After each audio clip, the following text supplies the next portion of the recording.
So let me know next month. I'll be around. Or you had any more questions?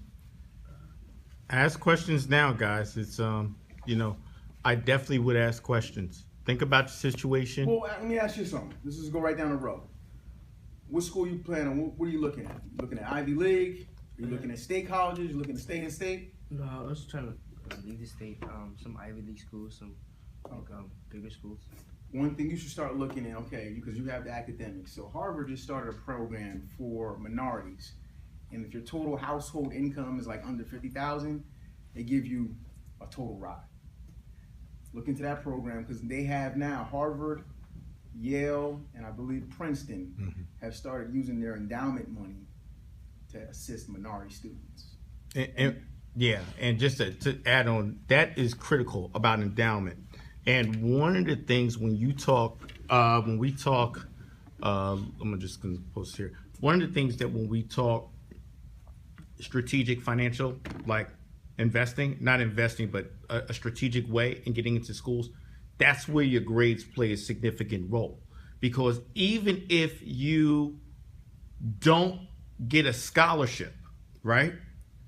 The next thing is the endowment of a university and its strength. The larger the endowment, the more free money you can get. Because in truth, it's called, you're supposed to get, it's called the EFC. I want you to remember that. EFC, which is estimated financial contribution. All right? EFC, estimated financial contribution. And basically how EFC is supposed to work is this. If let's say a university costs $65,000 and your parents can only afford $10,000, the truth of the matter is the way EFC is supposed to work, they're supposed to cover $55,000. Now, does it happen all the time? No, but it also depends. It's not really a yes or no. It's more of an endowment. If a university has a weak endowment, it's not going to happen. They're going to hit you with loans like crazy. And guess what? Once you hit about 15, 20,000 in loans, you're not going back to that school. It has nothing to do with your academics. It's just that you're going to be so overburdened in debt. Some universities can say, we can meet a significant amount. Now, why do grades play a role? Because coincidentally, or I should say it's not a coincidence, your top schools, your better schools have the stronger endowments. So the better your grade, the better the opportunity for you to get into a top college that has a strong endowment. If you do that, the higher the probability that that university will cover a significant amount of your estimated family contribution before even talking about loans. So it has to be now a strategic approach about why you're applying to schools here. All right? All right. No, he actually brought up a good point. And if you research it, there's a lot of interesting things. Like, for instance, did anybody here lost both their parents, their mother and their father, that are no longer with us? Okay, that's a good thing. Now, in some cases, when that happens, that declares you as a ward of the state. So in the state of New Jersey, you're pretty much going to school for free wherever you decide to go to. So, you know, if you're going to the state university or you're going to Montclair, you're going to pretty much go to school for free because you don't have the support of your mother and your father. It declares you as a ward of state, and they got all types of funding for you to go. This is what type of programs we're talking about that, you know, as we dive into a little more, we'll be able to, you know, I got to brush up on it too and get a little more information for you guys. But I got a buddy that's director of EOC at NJIT, and his program is very interesting. Maybe I can get him to come in and speak one day. And, you know, any of you guys interested in NJIT? Any guys looking for engineering degrees? What degrees are you looking at? Law. Good. Computer science. Okay. Sports management. Excellent. Graphic design. That's a good one. Oh, be a doctor? Yeah. Okay. All good degrees. I mean, all good degrees, and they all have a. Lawyers are like, they all make money, man. I mean, it's. I was watching that movie last night with Tyler Perry, where he was representing. What's the one guy? I forget his name, but not important. My whole point of the story was his retainer was $100,000, and that's amazing. You know, you just one client, $100,000. but it's a good profession. You know, yours as well. Sports management is now upcoming, and it's a it's a lot of need for sports management people. Youth leadership program. Yeah, I have a friend of mine that's sports management. He's doing very well. You know, he's a director. He's the director of player operations for New Orleans Saints. So you can go all the way to the top in that degree, you know. But yeah, good luck with that too. You know, doctors too, you want to start looking into it now because, you know, you got to go to various different schools before you can complete that process. So definitely look into that financial aid situation. But that's what we're here for too. We're going to assist you too as well. So any more questions? Good? All right, next month we'll follow up and see, you know, with how those conversations went. Just have them lightly, nothing too extensive. And then we'll see how they went and then see what he's found, and we need to get that contact from financial aid and see if we can set up a seminar, and I'll have some more information for you guys as well. Okay? Go ahead. Well, actually, I want to continue on with this because I know we talked about the financial aid aspect on it, but what I would like to talk about, and I think this is, how do they begin thinking about wealth planning? Because I think one of the big issues that I have is in education is that we focus so much on get a job, have a strong career. But you and I both know having a career and then having wealth is two totally different things. And I think that's important to understand. Getting a paycheck and having wealth, it's not the same thing. Now, one helps out the other, okay?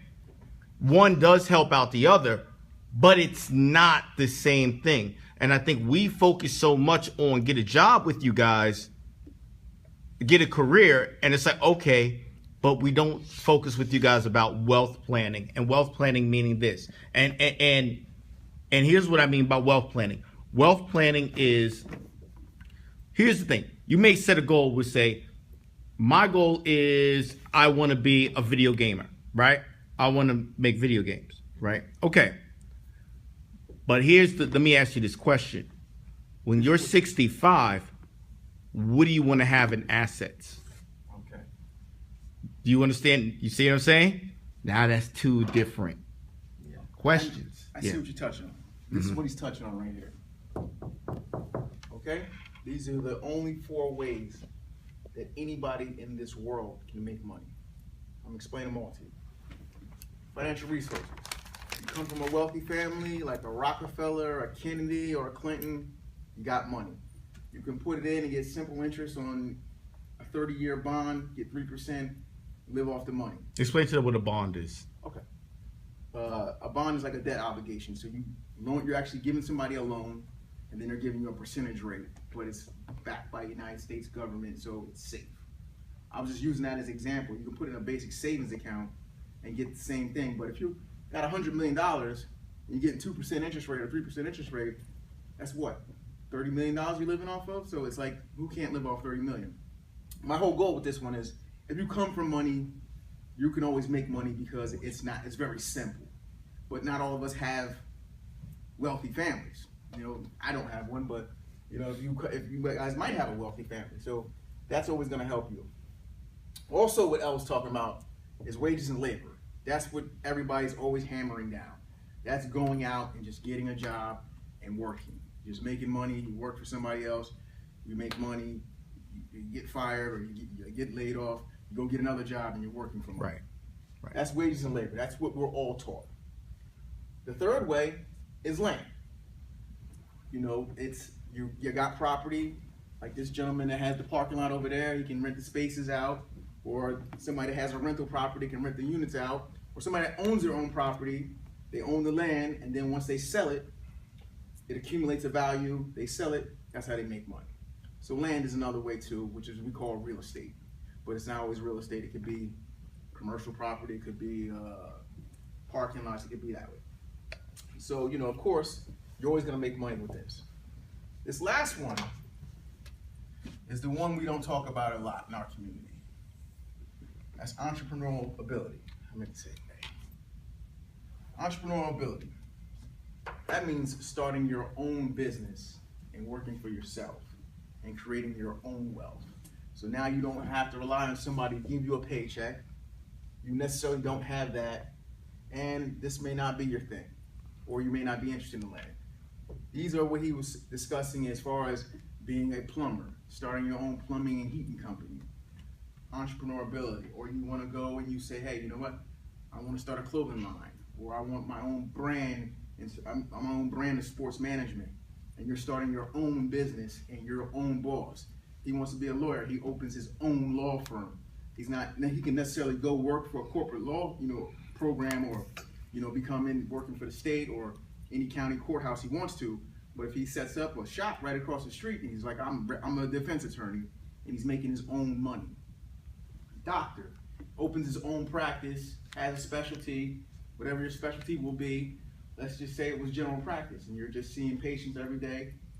You're making your own money. You have your own clients. No one can fire you. Mm-hmm. Go ahead. I have a question, but doesn't sometimes that backfire? Sometimes that business fails, yeah. There's people that have failed businesses. Most small businesses do fail.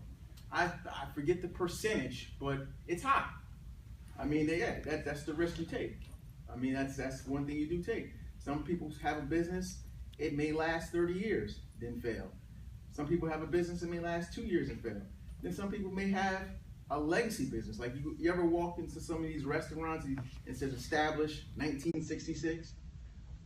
That means their grandfather or great grandmother started it and it's been in business that long. When somebody has a long tenure of business, they're usually kind of proud of it, so they'll put it somewhere where you can see it. So, but yeah, to answer your question, yes, that can happen. Your business can go out, and you can lose money, and you can lose your primary investment of what you originally put into that business. Right. If it did go out of business. Right. But that's risk reward. If you're gonna have a little risk, you're gonna get a minimal reward. If you have a high risk, the reward's usually gonna be higher. Mm-hmm. That's more of a risk reward type of situation here. But yeah. If in sum, these are only 4 ways in this whole world that you can make money. That's what he was kind of right. Going on. Indeed. And one of the things you need to ask your parents is a couple of things also. One, do they have life insurance? Do they have life insurance, and do they have a fund set up for you guys? Because, and if they don't, that's something they need to do. But I'm going to tell you now, when you one day become parents, it's something you're going to need to do. One of the biggest transfers of wealth is actually inheritance. Yeah. There's don't be fooled. There's this assumption that every person that's living in downtown New York City that got these multi-million-dollar condos, that they got it from working. No, they did not. Many of them, what people don't like to say when they put their nose up talking about, well, you need to work for yours, is there's a high percentage of individuals that are upper class or live in upper middle class situations right now that received their wealth through inheritance. And I'm not just talking about from their parents. You're talking about grandparents, great grandparents. That's something that also is missing. We don't, unfortunately, pass down wealth in our community. We don't. To give you guys a few examples of what he's referring to. You guys familiar with Donald Trump, right? Yeah. Okay. A gentleman like him, who you see on TV every day, everybody rewards him for being this great millionaire, billionaire. But it all starts from his family, his father, his grandfather leaving him money. When he first got out of college, he had received as a gift one of those corporate buildings in Midtown Manhattan. How many of us are going to get that opportunity? We're not, right? If we were, we wouldn't be here talking to each other. We would be somewhere else doing something else. So what I'm saying is, what he's saying is wealth transfer is a huge part of it. With a lot of times what happens in the African American community, we have this mentality of we're going to take it all with us. So somebody retires, they go out, they buy a big car, they go buy another vacation home, and they're spending all their money. And then when it's time to get buried, maybe they have that 25 grand to complete the funeral process. Maybe they don't. Now it's their kid's problem. they're gone. So now, and I'm sure as you guys get a little older, me and Elmani are a little older, so we've experienced it a little more Right. of when you see friends, parents passing on, and then the stress of burying them because there's no money. And all the bills that they left are now the children's problem. So, you know, and the kids are fighting over mortgages and fighting over cars, and you see brothers and sisters never speaking again, or they have such a terrible relationship, and it's all because that prior generation did not proper plan. And he's right, you know, it's something that's very important. I had a couple friends that I've known and were great friends passed away. They did not have life insurance. So now it's a burden that really stresses that family, because now somebody has to come up with 25, 30 grand, you know, to bury you. Because funerals are not cheap. And that's causes a problem sometimes. I mean, you guys are very young. I hope you don't experience that, because, you know, about 20 years older than you guys. So it's like, you know, we're going to go through that more as you get to me and Elmani's age than, you know, what you would have to experience that right now. But it does start whether you have a basic knowledge of what wealth transfer is. It's the previous generation passing on assets, make your life a little easier. It's not saying for you to go out and spend it. It's for you to grow it and pass it down. Say you didn't have children, but you got nieces and nephews, pass it down to them. That's the basic concept of wealth transfer, and that's what he was explaining to you. As far as when you see all these people driving Lamborghinis and doing, it's not from having a job. It's not from this. You know, it's not from that. It's from wealth transfer, which is basically goes into that category. Financial resources. Having financial resources. So, you know, like I had a peer that I was working with, and his grandfather started the Tootsie Pop. So you can understand what type of cash he came from. But he decided to do this, even though he had this. And his grandfather was always helping him, which was fine. You know, he always had a very nice car. He had a nice big house. He was a young guy. This was years ago. He was a young guy, but his father had did that, accumulated that, and then he was able to assist his grandson, because it was his mother's father. Mm-hmm. And so he's just able to just, every time he needed something, hey, grandpa, boom. And then that was it. But that's how you explain that. Yeah. So if you guys have any questions about these, just to get a better understanding, go ahead, shoot for it. I want to go back real quick to Go ahead. what Mr. Viney was saying Mhm. about like leaving the funds. But So what? like some of these like conversations like you have with your parents, it's kind of difficult because, you know, I was a parent who didn't really have to pay anything for my brother's college Mhm. because he had a wealthy father. Right. And like as a result, they didn't plan too much Mhm. for like savings for Right. me and my sister. Okay. So like, how do I get them in the process without you- making it such a difficult conversation? Okay. Well, let me that I mean, let me refrain from that. That's where we come in, because if it'd be different if you weren't part of the Kappa League program. If you weren't part of the Kappa League program, then I'd say, okay, let's okay,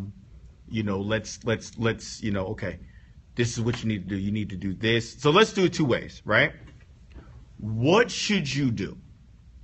You could sit down. The very simple thing is begin to lay out the schools you want to go to, right? That's number one. Number two, look at tuition, right? Number three, lay out the simple parts of the plan that needs to go in place. Number one, begin looking at particular scholarships, things that you need to do there, right? Number two, look at financial plans that you can put together. Now, you can start putting money aside. I think Mr. Coy said you can start putting money aside. Look, you're a junior, but you'd be surprised. If you put $50 to $100 aside and just put it away, plus interest, even in a small amount of time, you'd be surprised how much that you would have getting ready for, college. So that's one aspect, right? The second thing, of course, is making sure you just want them aware. Now, this is where we come in. Having them become educated by us. those of us that understand the financial aid process, because you're not going to be able to converse everything, because there's a higher level of information that Mr. Coit has, that I have, that the financial aid department has, where we can say, okay, here's what you need to do. Once again, talking about things like estimated family contribution, looking at ways in which how they can begin to think about how they want their payment plans to go. Okay, so those things all come into play. The biggest thing, and I'm going to say this to you guys before we move on, is this: do not reject yourself from any university. That's the one thing I see so many students do. They look at the cost and they say, I can't afford it, I'm not applying. Stop telling yourself no, because if a school has a strong endowment, you'd be surprised what they cover. So my niece, who's at Boston College, has not taken out a loan in 3 years. She's going into her senior year. It'll be the first time she has to take out a loan. She's going to leave Boston College, which is $65,000 a year, with $18,000 in debt. That's unheard of. So to put it in context, when I graduated from Boston College, I graduated BC with $36,000 in debt in 1996. So she's graduating with half of my debt 21 years later. That's unheard of, right? But why is that? Because BC has a very strong endowment where they could cover a significant amount of her tuition with just free money. That's what I'm saying. Be careful about the whole scholarship thing. Is there any particular reason why they did that for her? Or there is. One, she got in, she was a good student, but two, her father doesn't make a lot of money. And so when they looked at the EFC contribution, they said, oh, he can only afford X. Gotcha. And so he only had to own up to X. You follow what I'm saying? Yeah. He only had to own up to X. And that's the thing. But this is the other thing, and I think this is so important. Unfortunately, most parents, especially from our community, parents don't think they have to pay anything. There's this crazy belief that... I was just going to touch upon that too. Go for it. The college process, as I was stating earlier, has changed so much. And people, even myself, was very uneducated at how extensive this process is. And I learned a lot from you guys too, because when I took that trip to Philadelphia with you, I didn't know it was that involved. And me and Anthony walking around, and it's like it's so much more serious now. And that generational difference, because it wasn't that serious, what you were saying, how do I have that conversation?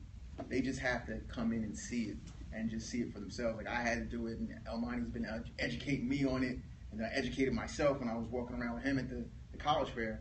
Much more different than when they were in school, and then when my uncle was in college, you know, which was in the 60s, they didn't have to go, like, it was basically they just come in and sign up and go and, you know, cut a check, and it was that, you know, you guys got to do a lot, way much more than we had to do for this whole college process. Even the application process, even the SATs.